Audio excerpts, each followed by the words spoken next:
morning, good afternoon, good evening, and welcome to Chasing Self-Actualization, the podcast where we're just trying to throw that phrase into the ether. Hi. Hi, Marisol. It's so great to be here today. And with us, we have our guest, Amy Perrault. I'm very excited to have Amy on. Amy brings over 2 decades of human resource leadership. She's now an independent consultant specializing in change management and project management. Amy's also a certified coach who leads Women Optimizing Wealth, a community dedicated to empowering women. And she's also a friend of mine. And she's been a incredible role model for me in the corporate world as I've built my career. So with no further ado, Amy, welcome to Chasing Self-Actualization. Thank you. I'm happy to be here. Great to see you. Wish I could be there in person. Yes, this is really exciting. Amy, I've worked with Amy for a long time. Like I think we've had, 15 to 20 years that our careers have crossed path. And over that time, she has just really shown me how powerful a confident woman in the workplace can be and really shed a lot of insecurities about that for me. And I actually mentioned you a little bit in last week's episode talking about that. So I'm glad you're on today. We have a couple of questions, one that we ask all of our guests. So let's kick off with that. What does self-actualization mean to you, Amy? Well, it's funny. In preparing for this, I actually Googled it to kind of understand a little bit more about self-actualization. So, I think meeting full potential, which I'll be honest, I don't know that I ever feel like I meet my full potential, but I think I set my standards high. You've worked with me for a long time, so you've seen how I pack in 4 days worth of work in one day work list, right? And Yes. try to get more done than it's humanly possible. So no, but I think as I get older and kind of think about what do I want to do next, I've kind of accepted that I've had a very successful career, very successful entrepreneurship. I'm kind of pivoting into a whole nother area, as you know, into real estate investing and having a wonderful time with that and success. So I think I have met full potential, but there's always more. There's always more I could do and always more I want to do and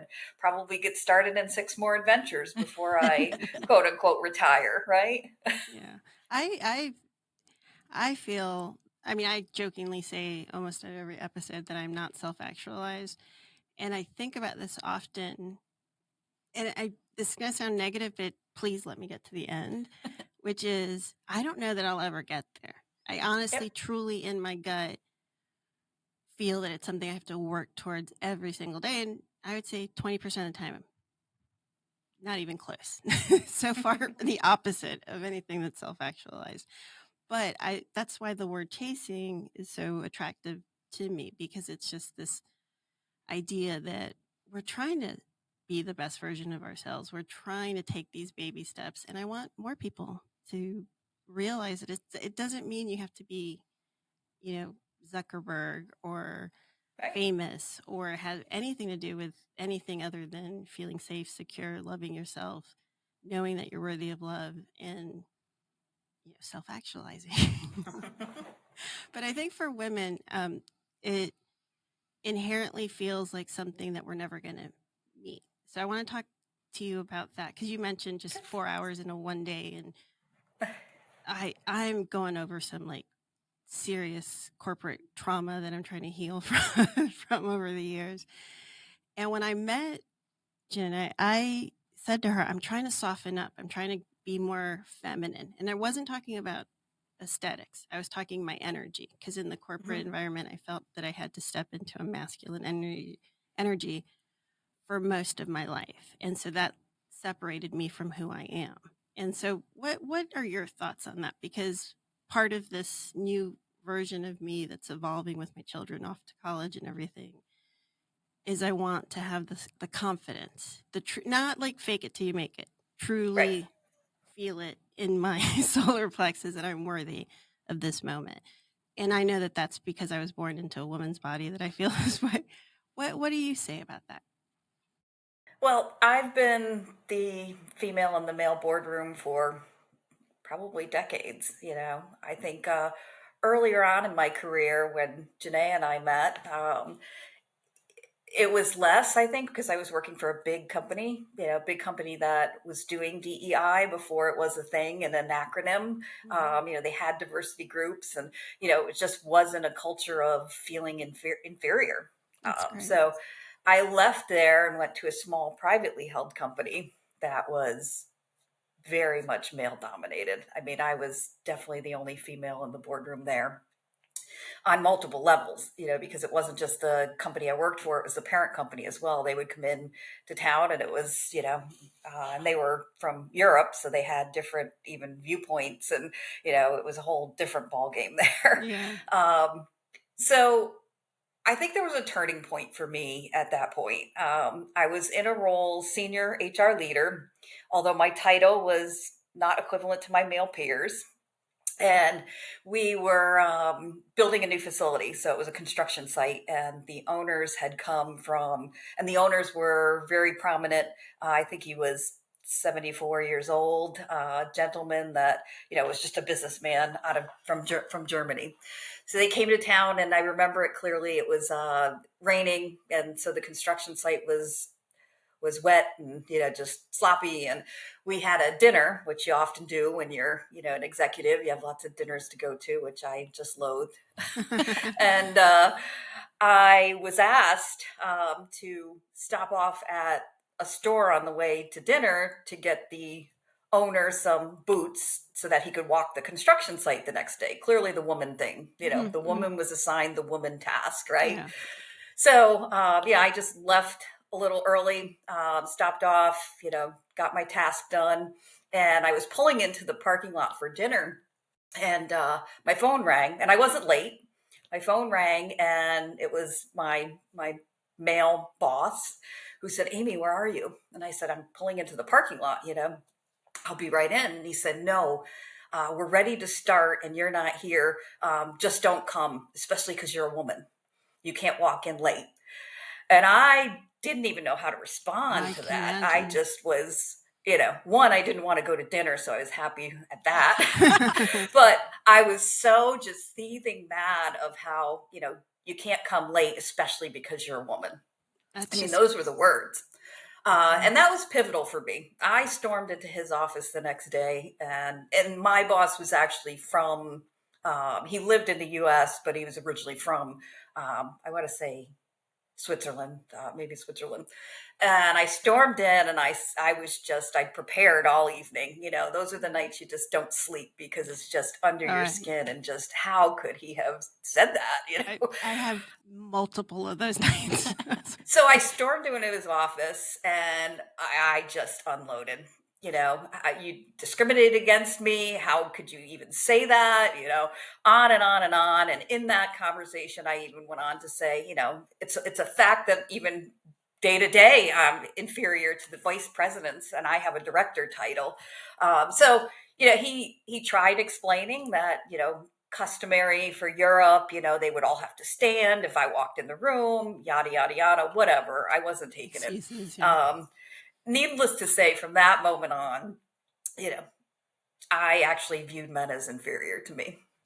I have no reason that I can't be heard in a meeting. I was heard that day, and I got a nice hefty promotion actually shortly thereafter, when I kind of schooled them on, how that's discrimination, and, So, but how do you not stay angry? Because that's where I'm at. And if you listen to last week's episode, you could hear my anger still surfaces up, yeah.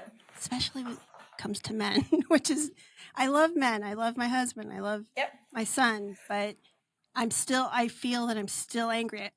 The story you told, I have a dozen stories like that Yep. where, I had an interview recently in the last few years where a C-level said to me in the interview, "Well, I need the women who work for me to nip at my heels."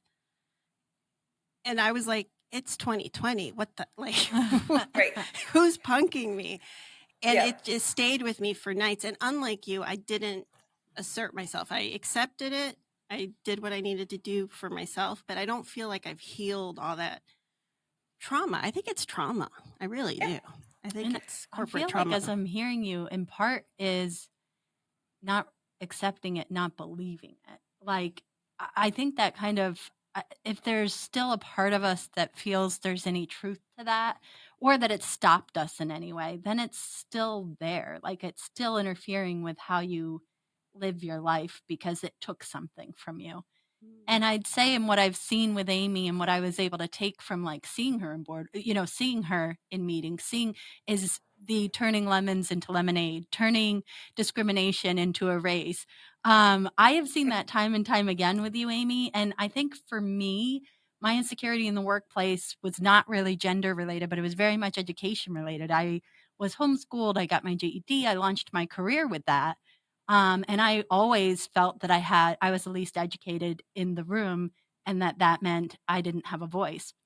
And I feel that, Amy, you've done, whether it was gender related or any reason, and you've really been able to encourage other people, like you got here on your own merit. If you're in the room, you deserve to be there.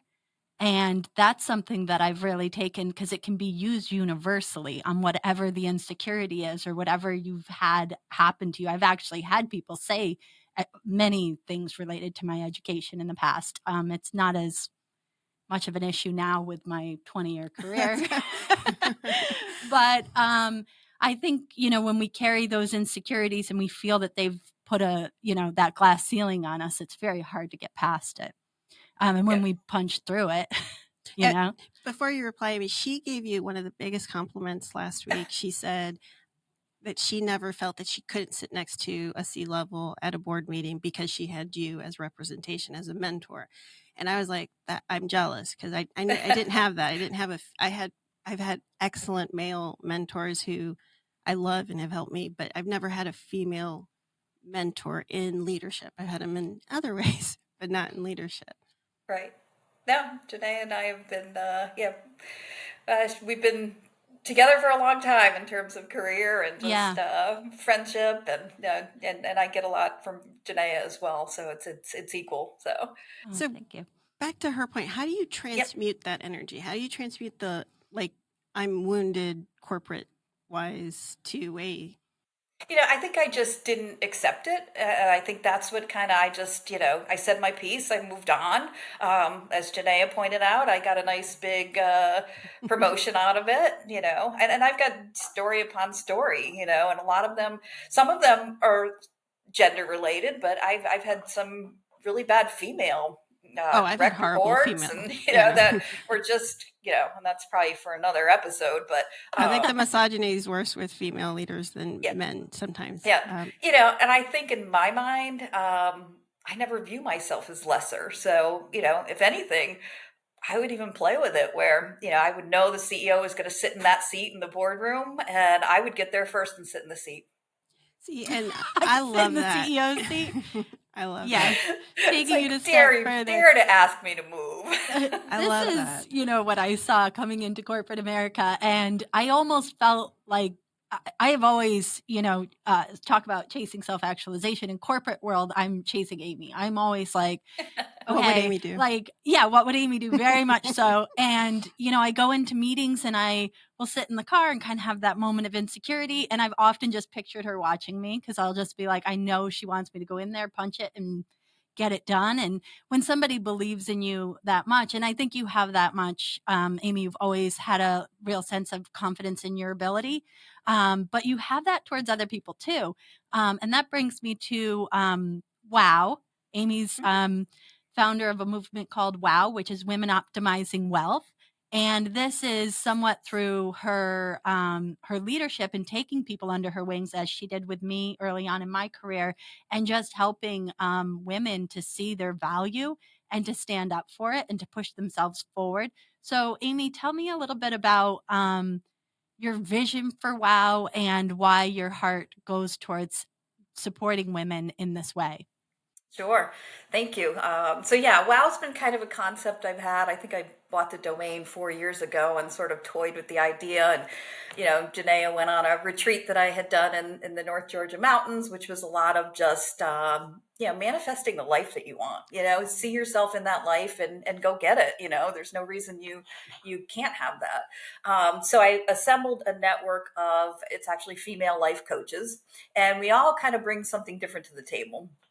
I've got a focus on entrepreneurship. I've bought and sold businesses. I've failed at some businesses, which is great lessons that I'd love to help women, avoid. I've got another coach that specializes in health. Health and wellness. So setting those habits and, sticking with them. And so it's a diverse group of 8 women coaches. We have a membership model that makes it very affordable. You're not paying, $250 an hour or $300 an hour for a coach. And you can really come to this space and find, probably a multitude of coaches that could help you.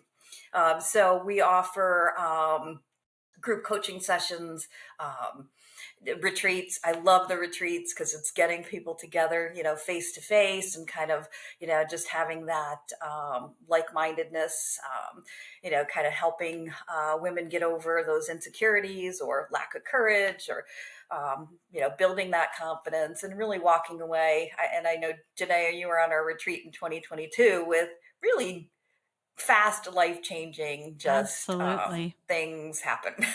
Yeah. So, I don't feel I have magical powers. I think it's all mindset. It's sort of understanding that you can get the life you want. You just have to go get it. So Yeah. you have to work at it. Yeah. So we're excited to keep that moving. We've got a retreat coming up in November, and I just love helping the women in the group just to find themselves. So, working with women, what are some common denominators that you see amongst us that if you had a magic wand, you would cure the whole collective from feeling or doing? Yep. I think, we talk confidence, but I think it's courage. Courage will build confidence. Walking into that male leader's office, or even, going toe to toe with some really bad female leaders, it takes courage, and, that builds your confidence. And I think having that support network, I mean, Janaiah and I, she helps me as much as I help her in terms of mentorship. So I get a lot from her as well. And, having the ability to say, hey, I'm not feeling good about this, and having someone, be there for you to say, you got this, just like you Yeah. said, walk in there and do what you need to do. A lot of times our friendships or our support people can almost make it easier for us to quit or settle. There's a lot of people that will tell you you're doing well when you haven't reached your goals, or a lot of people that will tell you the status quo is good enough, or allow you to feel comfortable showing up as less than. And I think when somebody sees your worth, I think that's like the greatest gift you can give in your friendships, is seeing each other's worth and just knowing, like, don't settle, you're worth so much more. And I think, like, in our careers, we've been able to give that to each. There's no job, as a recruiter, like, I would place Amy in anything and know it made me look good.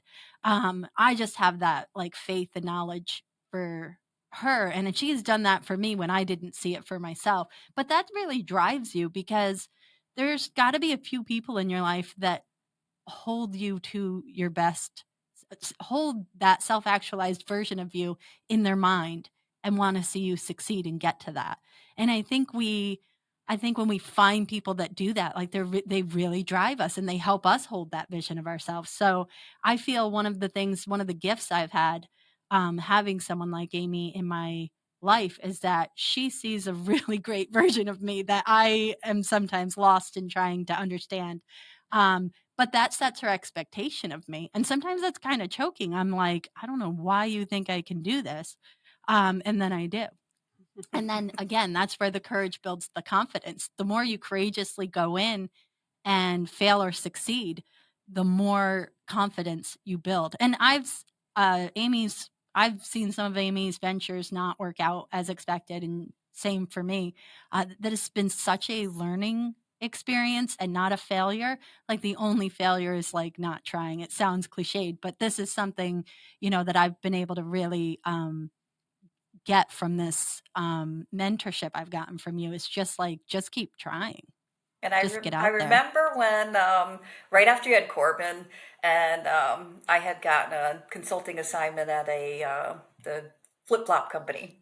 I'm wearing them right And now. remember that call I said to you? And I said, "Come on, Janaiah, I need a recruiter where you can Oh, work remotely." And she was like, "I can't. I just had a baby." And yeah, it was I just was after like, my third, and it was post-COVID, and my middle son was still out of school, and I'm "Yeah." like leaking nursing, like all the things, and I was like, "You're crazy," and she's like, "No, I need you. You're the best," and all this, and I'm like, "I'm not the best." She dragged me back in, and I was the best, as it turned out. I mean, having that, and that was such a that just pulled me out of a dark place, to be honest, a place where I was feeling really insecure and really forgetting some of my capabilities. And I think that having somebody who just sees that in those moments where it's like, where are you seeing this in me? And that's been a gift, Yep. truly. So I'd like to go back to the one question. So what are some of the common denominators you've seen amongst working with women in your coaching business, and what pieces of wisdom would you share? Yeah, I think like we've touched on the self-doubt, Yeah. I mean, even when I called Janae up and was like, "Come on, I need you. You could do this. Just keep your camera off," or, Yeah. you don't have a sitter, somebody's sick, got to have a little, just knowing that, I mean, I knew you were capable, and I Yeah. think pulling you up on that, a little bit of tough love from time to time Yeah. too. Um, I think just, like I said, the self doubt is definitely one Is one, where yeah. you've got to find someone in your life that believes in you, that can remind you of the things that you just forget about yourself. Yeah. And it's not having an ego, it's just knowing, yeah, I've done this before, and reminding. I mean, every now and then I even just open my resume and look at my resume and go, you know what?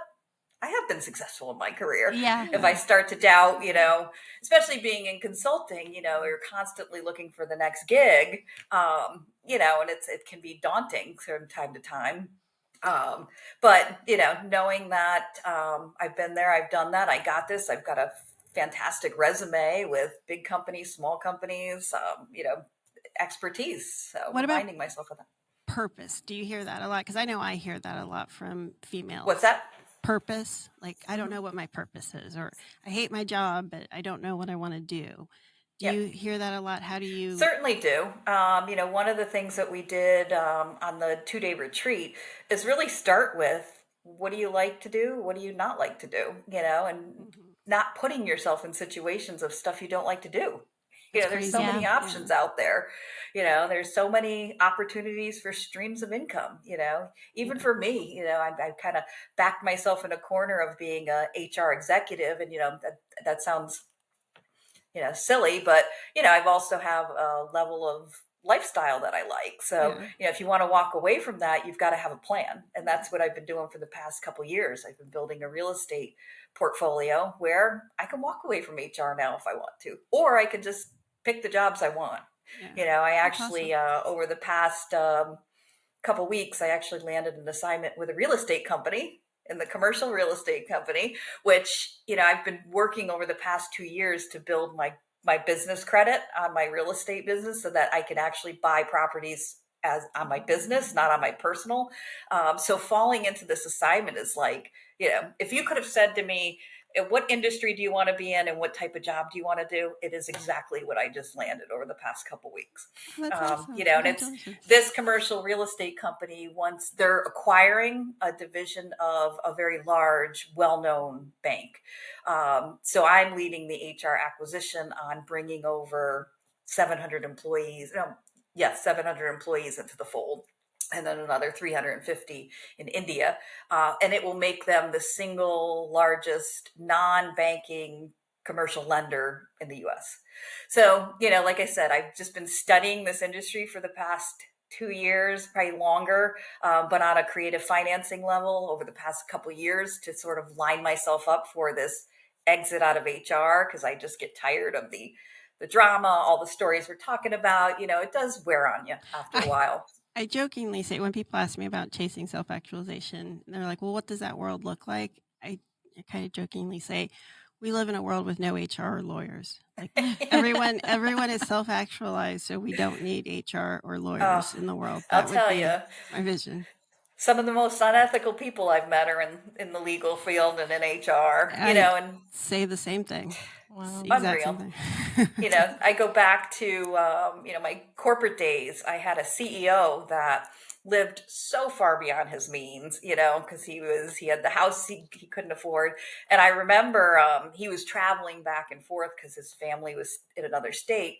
And I remember him coming in, and here I knew his salary, you see everything in HR, and asking for an advance on his $3,000 travel allowance. And I just wanted to go, dude, you're the CEO. I know what you make. You really can't afford to your travel for the next month. Like, Yeah. what are you doing? What are you doing with And your I think life? it's times like that where I would put myself up against that and go, you know what? I got my stuff together. Yeah. Like, Yeah. I would never be in that situation. Yeah, as you're building your career, maybe your expenses are tight here or there, but living that far beyond your means as a CEO, and you see that Yeah. everywhere. You Yeah. see that when, famous people go bankrupt or lose their house. It's, I just kind of look in the mirror and go, you got your stuff together, You're Amy. doing all you know, right. I would never be in that situation. I can stand 100% behind that and say I would never put myself in that or my family in that situation. But so, I think, yeah, Amy, that's, you've always you're a person who can really focus on something. And I think that comes from like you have a lot of faith in that you're going to reach these goals. And we talk a lot about manifesting. We've talked about it on this program. You and I have talked about it. We've talked about it in a corporate sense where we interchange, some of these words into goals and um, shift it up. But a lot of it is the essence of it is really about manifesting something, creating something in your life. And you are like a powerful manifester. I feel this truthfully about you. Just, I see you lock in on things, and just like what's going on now with your career and how you're shifting. Um, and it wasn't overnight at all, but you locked in and you went for it and you stuck with it. And I think, something I've learned from you is it's holding on through the rocky phase, holding on when you can't see, the picture clearly. But talk to me a little bit about that, because you are somebody that has created it seemingly from nothing so many of the things that you want for yourself, and helped others to do the same. What would you say are some key ways that somebody can do that? yeah. So, we've talked a lot about this. The universe is pretty powerful, and the things you focus on, you get, but you have to actually believe you can get them. Like, I was telling Janaiah the other day, because I do a lot of law of attraction. I walk every morning and, listen to various audios or podcasts and so I live in Georgia, and, it's snake season in the summer. And I walk by this house next to me that has these low bearing shrubs, and keep in mind, I don't see snakes often here. I just know they're around because people always posting on next door, what snake is this? But so I kept having in my mind that I can't walk by those shrubs because that's a place a snake could be burrowed down. And a week later, I was driving out of my neighborhood, and slithering across the road was this just gigantic black snake. And I've lived in the South 8 years, and I've never, but I really actually said to the universe, like, I caused that. Like, now the snake didn't bite me or anything, but, and that's kind of just a basic description of Yeah. kind of how the universe works. Like, in my vibration, I actually envisioned I'm going to come in contact with a snake one of these days. And sure enough, Yeah. it slithered across the road. But no, I've done that in my career. I mean, we did that when we went on the When we retreat. did the retreat, there was a lot of visualizing, group Yep, visualizing, and some of the different things I've read when I was early on, learning about it, it would be as simple as like a parking spot. It would be like yep, visualize when you get there. There's a parking spot that's close to the store or anything of that sort, and but from progressing that, and then when we did the retreat, and we were so crystal clear, and that was something you were really adamant about, like, put more details in that. And like, yep, Amy will ask questions sometimes when I'm saying, I want to do this with my business and I want to, and there'll be questions as if it's already done. And it's like, how are you going to manage this? What are you going to do about this? What are you going to do with the money you get from that? And so you're planning and envisioning, to the point where when it does happen, I think that's what's been crazy about it. it feels so natural, like it already happened. Of course it happened. That's how Yep. it feels. Yep.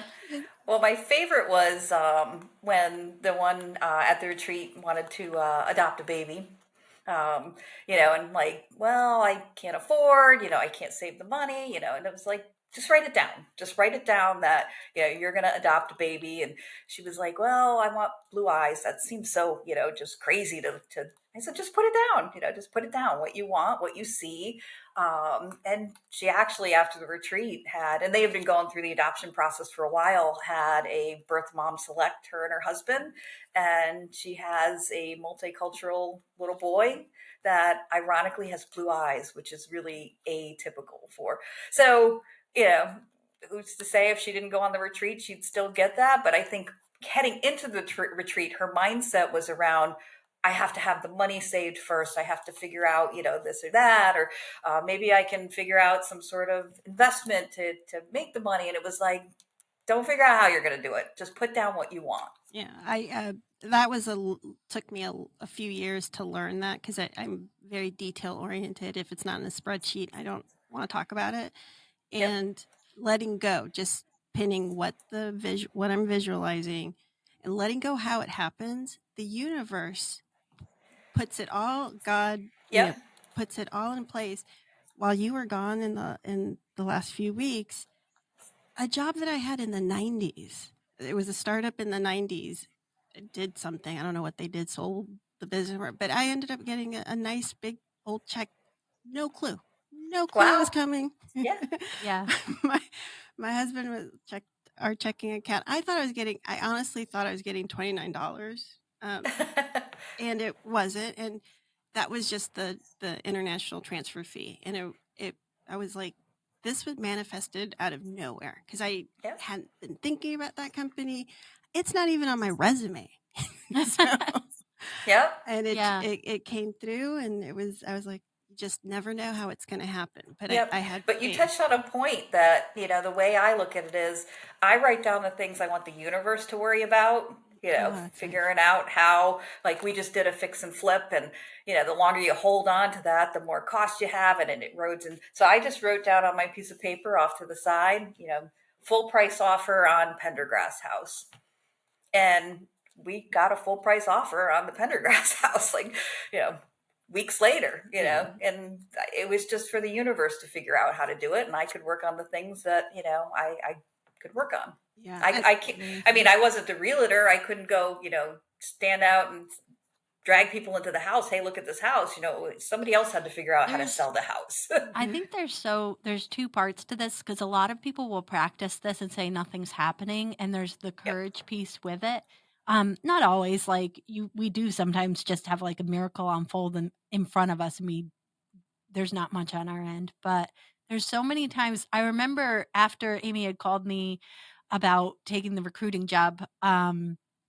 For when I had the baby, and I was like, what is she talking about? Literally like weeks before that, I'm, journaling, we need another stream of income. I'm like writing about it. And yet when the opportunity comes, like I'm not connecting the two. I'm just like, I can't do that. And then of course, mostly, I didn't have a lot of courage at that time. So she really thankfully pushed me into it. And then, but a lot of times, we do hold back the things that we bring into our lives. We call them in, we envision them, we ask for them, and then as they're streaming in, we're like, no, I can't do it. I can't have this. I can't carry this. And I've actually had so many times where things came in so fast and abundantly that I did not feel capable of it, of the next. And that's something where this mentorship has been like something so special to me is like, I think of all the things I would have said no to in my career had I not called Amy and been like, there's this opportunity I can't handle. And she's like, yes, you can. But that we often manifest something, bring it into our lives and don't take the step into it. We don't have the courage to walk into it. So that's a two-part thing there where we focus on it, we envision it, we call it in, and then we have to force ourselves to receive it. That's the Yep. receiving end. So I would But say it that's also works on the opposite, where if you've got someone that's toxic, they have this mindset of negativity, they they attract that. Yeah. Oh, Yeah, they go and it to the stays in their airport. life. Go Yep. to the airport. I'll do this with my kids. Go to the airport, watch, just people watch, and you're Oh watching yeah. manifestation all the time. That person that just went up to that agent all angry and they got bumped from the next flight. They just Yep. it's go to the this is how I teach it is with airport. Go to the airport, just be happy. Get Yep. there early, watch, be gracious, be nice, and watch your travel experience completely Yep. change. Even if the flight gets delayed, something else will come in. It's how Okay. you're showing Yeah, up. and I agree with this 1,000%. And now we have to talk about when you have that self-awareness and you're grumpy and bringing all the terrible Gosh, I things hate in. that. I'm so self-aware now. And then in the back of my head, I'm like, you're calling all of this in. And I'm like, I don't care. Yeah. It's true. It's so because when you know that you're doing it and I you're know. aware, you get so annoyed. I get so annoyed with myself when, just in the last day that we were together, I was in a grumpy mood and I knew I was manifesting this grumpiness at home.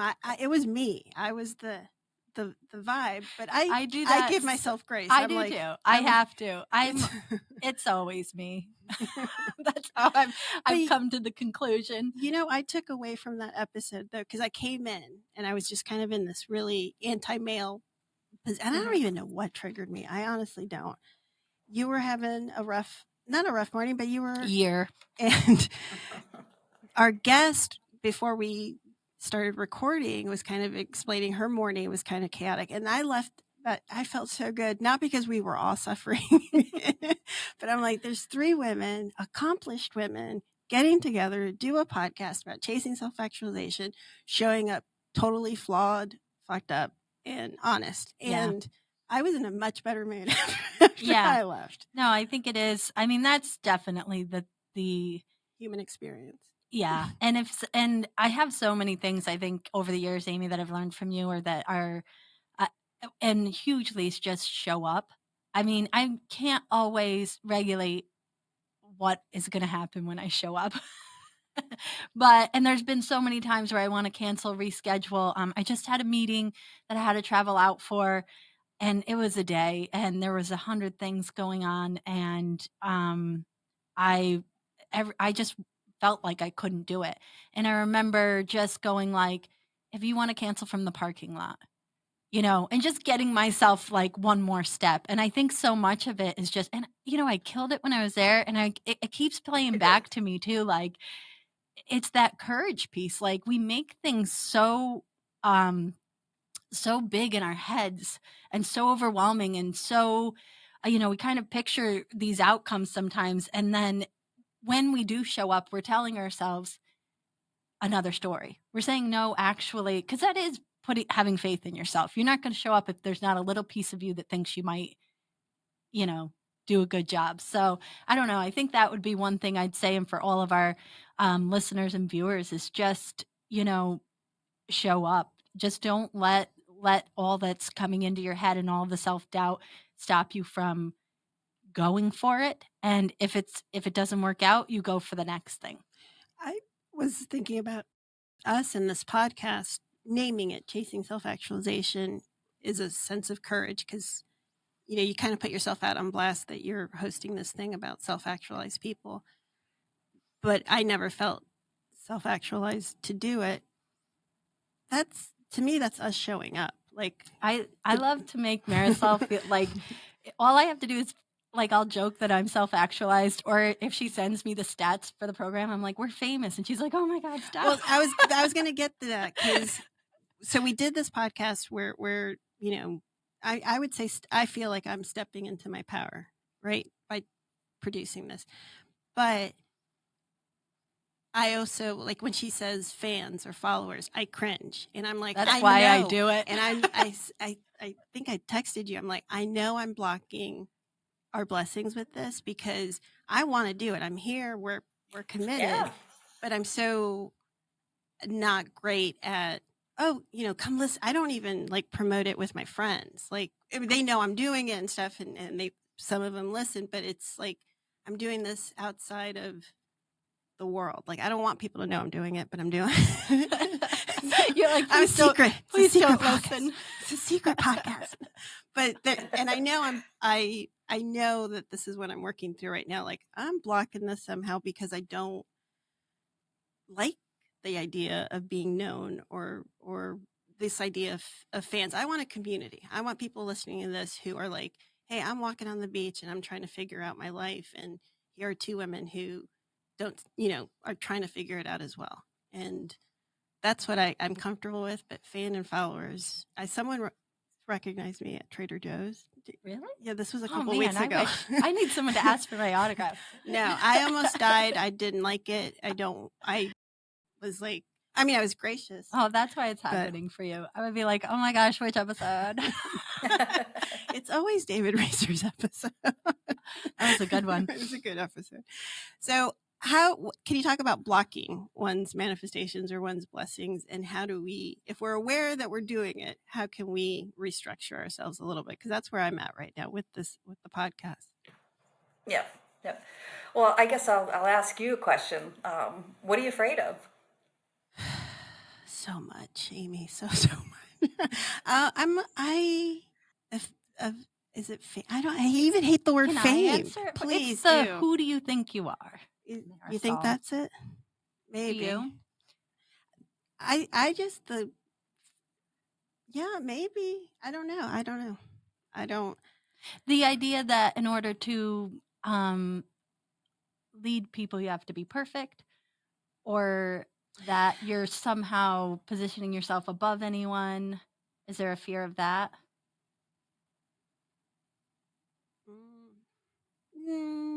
No, because no, not on that. That one's not. I don't know. A fear of success. I'm not fearful of success. I don't really know what's going on with me, so we might not be able to figure it out on this episode. We can edit out the blank air. I don't know why. What was the purpose of starting the podcast? Change the world. I just want to change the world. I think the world needs changing, and in my own little way, this is what I want to do. I want people. All I want is people to just think that phrase, chasing self-actualization, and are they doing it? If that's all, everything else besides that is gravy. But I do. But that person coming up to you in Trader Joe's was an opportunity to engage in just that conversation. Obviously, the person listens and is following, and you're impacting that person's life. Yeah, I didn't take advantage of it. I was like mortified. I wanted to die. So I was very gracious and said thank you and Yeah. but no, I didn't. My whole body felt like I was rejecting the accolade, and it's happened before in other instances where I know, like, I used to love podcasting because it wasn't on video. Like when it originally started as a genre, I loved it. So I think it's being seen. Yeah. That or being seen in person or on video is the black. I don't know. Yeah. Well, you're doing it. I'm showing up. You're showing up, and you look adorable. So I'm about to go give a speech on female leadership right after this. But you have that contrast, and I think that's what's important, is that you know both sides of it. You know that's what courage is. I mean, you're not courageous if there isn't an insecurity to overcome. And we all have that, and I think we don't assume it of each other. I didn't think it of Amy. I never thought that there was a moment that it was hard for her to show up. I took that humanity away from her because she was killing it all the time, and it was in discovering that it gave me strength. And I think that's what we're trying to showcase to people. Like, I am a hot mess. I don't think anybody's going to argue that. I am wearing yoga pants right now. Like, it's not coming together for me every day. I was staring at you thinking your skin looks fabulous. What? I'm broken out too. She's so sweet. But your skin, she looks beautiful. And I think those things could stop us. And the biggest lesson I've learned in life, whether I have a breakout and I'm in yoga pants and that was the best I could do that day, I'm going to show up.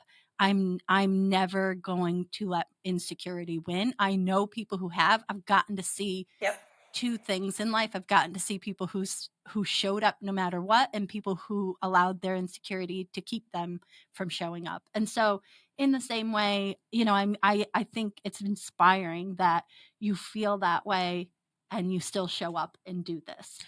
It's Yeah. and a lot of people do feel that way. They don't want to be seen. And that's a hard part of doing these kinds of things, is like, it's out there and you don't know how people are going to take it, but that's the whole thing. Anyway, I mean, I would say that's so hugely, Amy, what I've learned from you and what you've really driven me to do is just, do your best. And it's not always enough, but enough times it is. Yep. And show up. Yeah. Yep. Yep. And I'd say everybody's got insecurities. I don't physically look the way I did 10 years ago, but I'm kind of like, I either am determined to fix it or I live with it and accept it. It's well within my control. So it's what's most important to you. Well, it's been a pleasure I've heard about you for the last you. 11 episodes. Yes. So she's always referred to you as a mentor and said wonderful things about you, and I can see why. So if it hadn't been for you, I wouldn't have gotten to know her the way she is today. We wouldn't be here. You're very lucky to get to know her. So she's a special person. Thank you so much. Thank you so much for coming on today, Amy. Absolutely. It is so awesome to have you on and have gotten to share a little bit of what I've always looked up to about you. And with that said, we will add a link for people to go to the WOW website and learn a little bit more about what you're doing with WOW. And I look forward to the upcoming retreat because it has been absolutely life-changing. Awesome. I'm looking forward to seeing you. Hopefully I'll see you before then. Thank you. And that is another episode of Chasing Self-Actualization. Thank you for joining us. Please make sure to like and subscribe and follow us for more information. And to learn more about our guest or what we're doing next, you can check out our website at ChasingSelfactualization.com.